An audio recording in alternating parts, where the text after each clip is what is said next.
Bonjour à toutes et à tous, bienvenue, vous êtes dans l'Omégra Actu, une émission qui retrace toutes les informations de l'actualité qui ont meublé la semaine. Merci d'être en notre compagnie.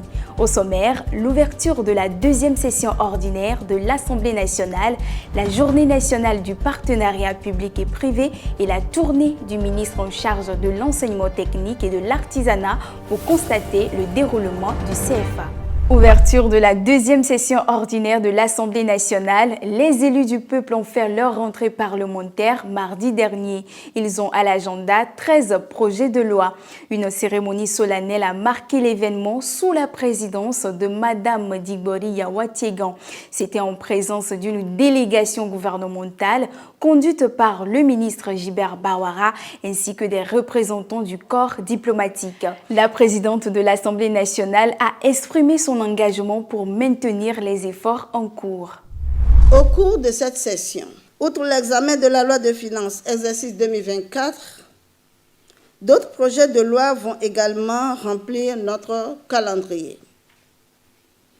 Je puis vous annoncer qu'à ce jour, nous avons déjà 13 projets de loi en instance, au nombre desquels figurent notamment le projet de loi modifiant le Code foncier domanial, le projet de loi relatif au développement de l'écosystème d'innovation au Togo, le projet de loi portant répression du faux monnayage et des autres atteintes aux signes monétaires dans les États membres de l'Union monétaire ouest-africaine, UMOA, le projet de loi autorisant la ratification du protocole à la Charte africaine des droits de l'homme et des peuples relatif aux droits des personnes handicapées en Afrique, que nos intelligences les plus prodigieuses irradient de mille feux les produits de nos délibérations.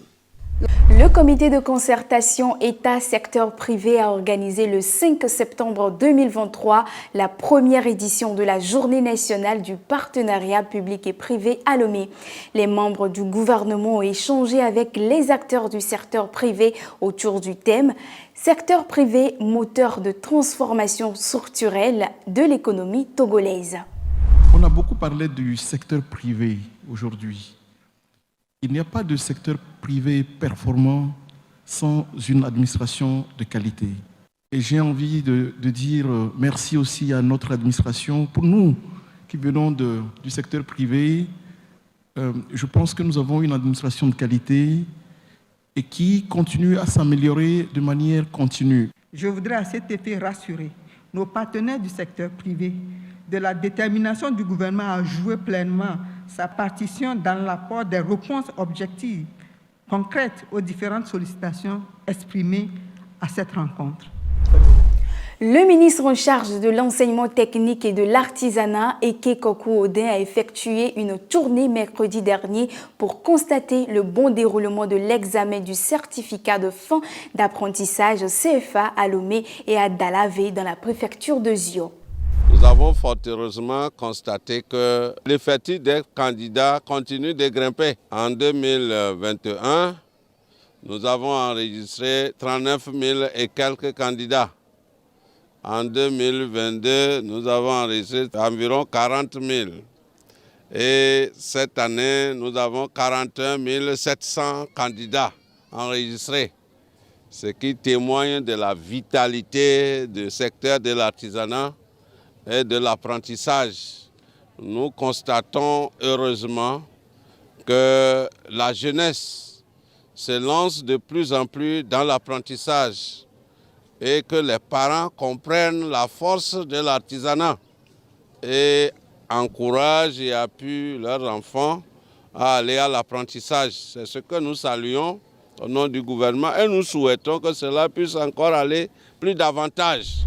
Fin des travaux de réhabilitation sur la route nationale numéro 2, la première session portant sur la portion Ave-Pozo-Togo-Komi est achevée. Madame Zoureyatou Kassa Traoré est allée constater mercredi lors d'une visite de terrain. Aujourd'hui, la première section est achevée par l'entreprise chinoise. Et donc, nous sommes allés réceptionner, voir la qualité des travaux qui ont été exécutés.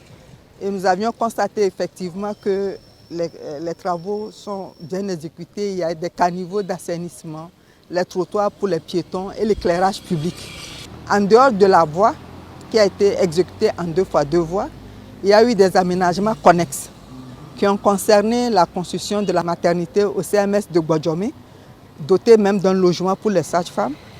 Nous avions également au niveau de Baguida 2 bâtiments en R+1 qui ont été construits pour 6 classes chacun pour les élèves du canton de Baguida. On a réalisé également 3 forages profonds à Baguida et à Dagué. Donc globalement, le maître d'ouvrage que nous sommes satisfaits des travaux qui ont été exécutés. Le professeur Adama Kpoda, directeur général de l'École nationale d'administration, est désormais le président de l'Université de Lomé.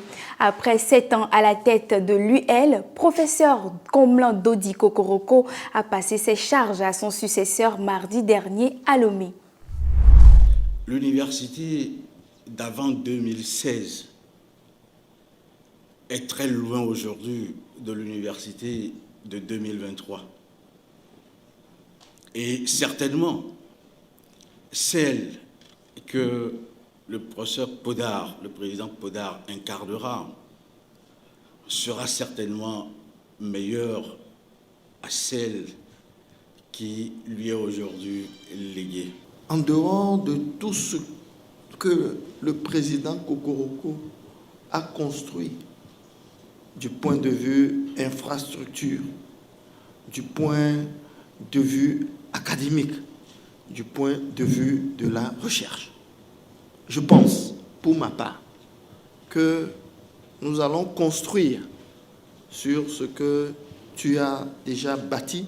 Chers collègues, nous allons avancer ensemble, mais avec le droit, la rigueur, la justice et la dignité. Alors aujourd'hui, nous célébrons le départ d'un grand homme. Nous célébrons pas le départ, mais en tout cas le retrait aux affaires d'un grand homme qui a marqué notre institution. Ce qui veut dire également que c'est un grand devoir pour ceux qui lui succèdent, notamment le président Podar qui aujourd'hui lui succède. Ainsi dit, cher frère, que je connais bien, je te souhaite beaucoup d'intelligence pour mieux faire. Parce qu'il y a des chantiers non achevés. Nous allons ensemble réussir à les achever. Et nous allons non seulement les achever, mais en faire davantage. Le peuple guin a célébré jeudi dernier la 360e édition de Épé, un événement qui marque le début de la nouvelle année chez eux. Blanc kaolin ou blanc sale est la couleur de la pierre sacrée. La pierre sacrée chez les Guins est le symbole de l'immortalité et de l'éternité. Sa couleur accompagnée d'un message vient du ciel, le domaine du Maou Sekolissa et des divinités. Aujourd'hui, elle est de couleur blanc kaolin, symbole de paix, de bonheur, de prospérité, de bonne récolte, de bonne pluviométrie. Mais attention, il faut scrupuleusement respecter les interdits.